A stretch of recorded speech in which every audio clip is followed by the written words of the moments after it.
Hi, and welcome back to Inspired Alchemy with Lizzie. This is episode 49. Lately, it's been a little bit challenging for me because I'm so scattered everywhere and I'm in my own kind of pressure cooker. Like, I feel like all of this creativity needs to explode out, and I have all of these ideas and all of this stuff. But at the same time, I know that everything has to happen in its own time, and it's not quite there yet. And I've been in this kind of situation before where it feels like you're being pulled back with a slingshot, and then all of a sudden, let's go, right? Um, but I want to talk about leaving your body behind, which is something that a lot of people, when you go on this journey, do, because it's the fun of, oh, this is a new experience, oh, this is really cool, oh, I can do this now, and oh, I can feel this now, and all of this stuff. But we leave behind our body. And what inspired me to actually do this particular episode, and I think it's going to go into a couple other things, but was lymphatic drainage that I had yesterday. I had a manual lymphatic drainage for the first time in my life.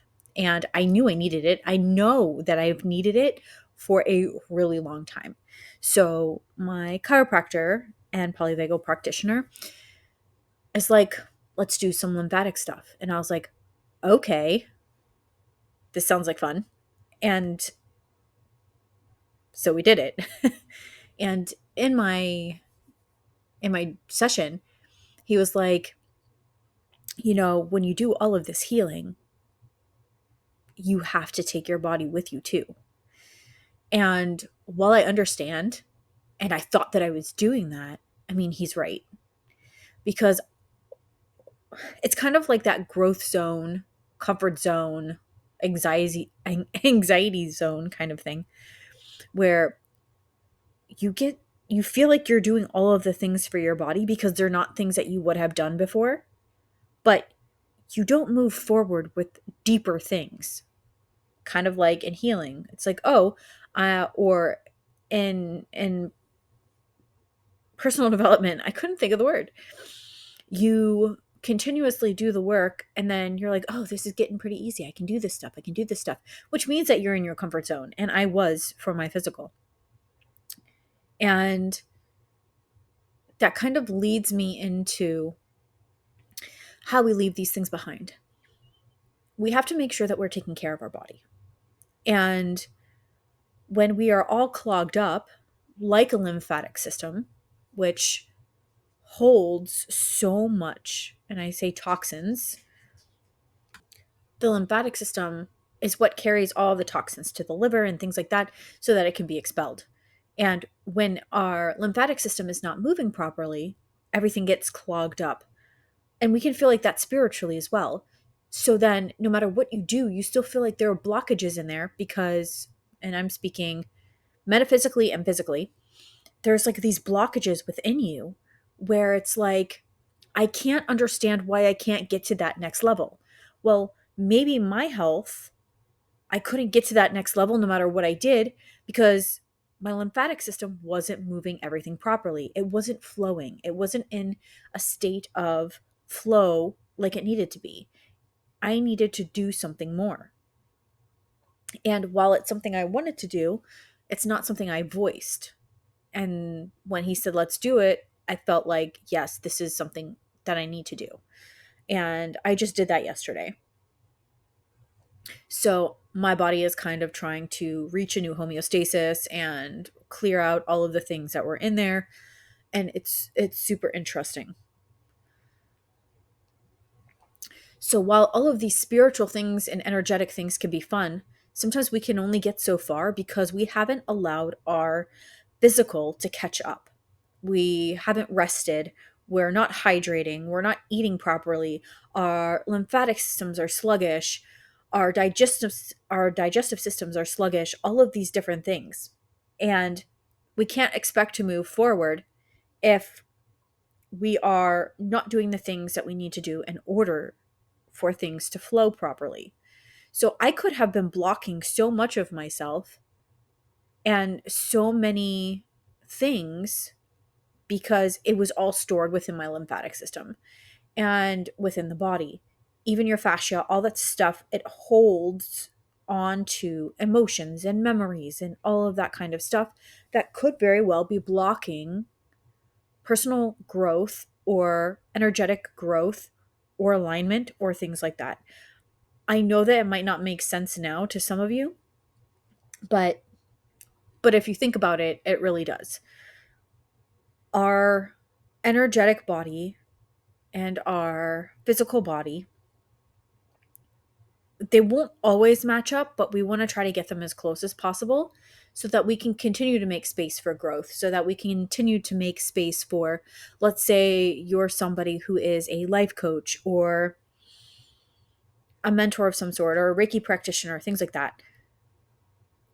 We have to make sure that our bodies are maintaining a certain level so that we can hold energy for other people. If our bodies are blocked up and clogged, we're not going to be able to do that. Things need to be able to move freely. And it's super interesting, honestly, if you think about it on a scientific kind of level. Body work, and I've said this before, is one of the things that I put off for so long because I couldn't find someone that I trusted. And when I did, it was actually really scary. It was really scary to allow someone in like that. And then, but I knew it was my next step in order to get where I needed to go because I had hit a wall. I'm like, I'm doing all of these things and I don't understand why things aren't working. And then my daughter started to go to the chiropractor. And then he's like, when are you going to come in? I'm like, huh? He's like, yeah, you. I mean, it's something I always thought about, but I wasn't planning on it. He's like, maybe you should set an appointment. And I was like, fine. And I can tell you, if you're on the fence for any of this stuff, obviously it's everybody's own choice, right? And I know some people have their thoughts and things like that on chiropractors or body work or whatever, and that's okay. But I can tell you that it's changed my life and it's changed my daughter's life. And but going into that first session, I was terrified. I was I was so scared. My heart was racing. I was sweating. And it was not cute at all. Um, but the more that I've gone in, the more that I've done the things, the more I find my pieces and find myself in the body work that I'm doing, in the polyvagal work that I'm doing, any energy work that I'm doing, the more beautiful it becomes. And to watch other people experience the same thing is absolutely amazing. One of my favorite things to do is watch people do their magic with other people. It's, I look at them and I'm just like, wow, this is this is really cool. It's really cool to just watch other people's magic just turn on. And I know people who don't think that they're magical. They think that, oh, I'm just doing the things that I do. I'm just me. And I mean, I carry that same sentiment and that same belief system. But then I watch these other people and I'm like, holy crap, they're amazing. And it's where I see passion and I see fire. Even if there's nothing passionate happening, even if there's not fire happening, it's what I feel. There's something in me that ignites when I see other human beings doing what they love and doing what they're just naturally good at. Whether that's energy work or it could be advertising, it could be sports, it could really be anything. If they're just ignited and they're excited and they're passionate, I think that it's beautiful seeing that magic come through. And I think in all of this, what wants to come through is that it doesn't matter what your life looks like to anybody. It doesn't matter what society tells you you need to be doing. It doesn't matter if people don't understand you. What matters is that you are following your soul, you are following your alignment, and you are finding yourself, and you are turning on your magic, and you are creating alchemy and all of these things. That's what matters. As long as you're not hurting yourself or anybody else, just do what it is that lights your soul on fire. And I'm not always saying that it's going to be easy. It's not. I'm going to have to go back to school for what I want to do. I want to do energy work in person, which is what I want to do. I'm going to have to get uncomfortable and I'm going to have to go back to school. Because here in Florida, you need an LMT license, which is a licensed massage therapy license, to be able to do energy work. So while I do things online and distance, I can't do anything here. So I'm going to have to really go outside my comfort zone. And I've been looking for massage therapy schools. When this is going to happen, I'm not sure. I just know that it's one of my next steps and what I'm supposed to do. It could happen I could decide to sign up in a month. I could decide to sign up in 6 months. I can decide to sign up in a year. I'll know when it is the next time. And that leads me into you'll know. It'll feel like you're in a pressure cooker. It'll feel like something is coming. All of these things, like I explained before. And then the time will come and you'll just be like, oh, I'm supposed to do this. It happened with me when I opened Inspired Alchemy, and it happened with me when I opened Black Cathedral, which I am working on. And it's just about finding what lights you up, pretty much. And like I said, it's not always going to be easy. What are you passionate about? What could you talk about forever? What is it that your soul goes, yeah, that's it. And for people who are multi-passionate, it could be many things. And it can get confusing sometimes. I'm helping a trial client through that right now. Multi-passionate people have all of these different things that they want to do, and then you have to put it all together. And sometimes it's really challenging to do that. And while I'm still kind of on that kind of course or path, I found Inspired Alchemy. And I know that Black Cathedral and Inspired Alchemy will work together. And I know whatever comes from that will also be aligned. How it's going to happen, I don't know. I'm trusting in the process and I'm just taking it day by day. There are people who don't understand and there are people who think I'm crazy, and that's fine. Maybe I am a little crazy. But we all feel like we're in this crunch time. And it feels like so many things are shifting and changing that we need to start asking ourselves, what kind of life do we want to live?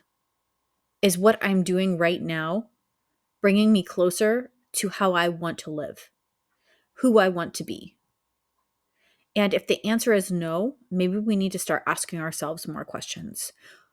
What am I passionate about, like I said? And what kind of things do I like to do? Do you like photography? Do you like writing? Do you like helping people? All of these different things. And while I understand this episode is probably, I always think everything's all over the place, but I really think that this one's all over the place. I think that it's really a push for doing what it is you feel like you're here to do and not caring about the judgment of other people. And that can be really challenging, especially for people who are people pleasers and all of that. It's like, oh, what will people think? It doesn't matter. There are so many people out there doing what other people would see as seemingly weird, like me, even though the things that I don't don't seem weird to me. They are weird to other people. The fact that I have oddities in my house, the fact that I love Halloween, the fact that my walls are now the color hematite, which is like a blackish gray. And a lot of people would come in here and be like, "Wow, like what's wrong with you?" And to that I would answer nothing. Maybe everything, but nothing. I am following what makes me happy, and this life is too short not to do that. When I really get going on Black Cathedral, when I really start releasing the things that I've been working on that are close to my heart, all of those things, when they're ready to come out, people are going to be like, "What what are you thinking?" And my answer to that will be, I'm thinking I want people to feel seen and heard. And that's why I do what I do. I surrender to the path of what is to come. I don't know how I'm going to get there, and you're not going to know how you're going to get there either. We're not going to have all of the answers, but we just have to keep trusting and have hope that the path will continue to show itself. And the more consistent I am, the more I see it. I used to want to see the big picture of everything. And honestly, now I'm just enjoying the journey. I don't have to know how it all ends. I don't have to know how I get to where I'm going. I don't know how I'm going to get, and I don't have to know where how Black Cathedral is going to open or where it's going to open or how any of this is going to happen. I'm just going to keep taking the next inspired step, the next inspired action in my alignment. And that's all I can do. And that's all we can do as a collective. So I believe that that's all I have for you. This is a shorter one than normal, but I want to see people turning on their magic. And that's what makes me passionate, and that's what lights me up. If you want a community where we talk about this stuff, we have the Inspired Alchemy Collective. If you need somebody to talk to, reach out. You can talk to me. There's Eliza. And if you're looking for card readings, if that's your thing, Eliza does those. And it's just keep creating alchemy. Yeah. Just keep going. The path will show itself. You're not broken. There's nothing wrong with you. Society will make you feel that way. But I promise you there's not. Do the weird little things that make your soul happy and leave the rest. Thank you for being here with me. Thank you for listening to my messy ramblings. Thank you for being you. And thank you for spending your time with me, because it is a precious resource we cannot get back. And until next time, this is Inspired Perpetual Alchemy. Keep creating alchemy. If you're here, you're an alchemist. Keep going.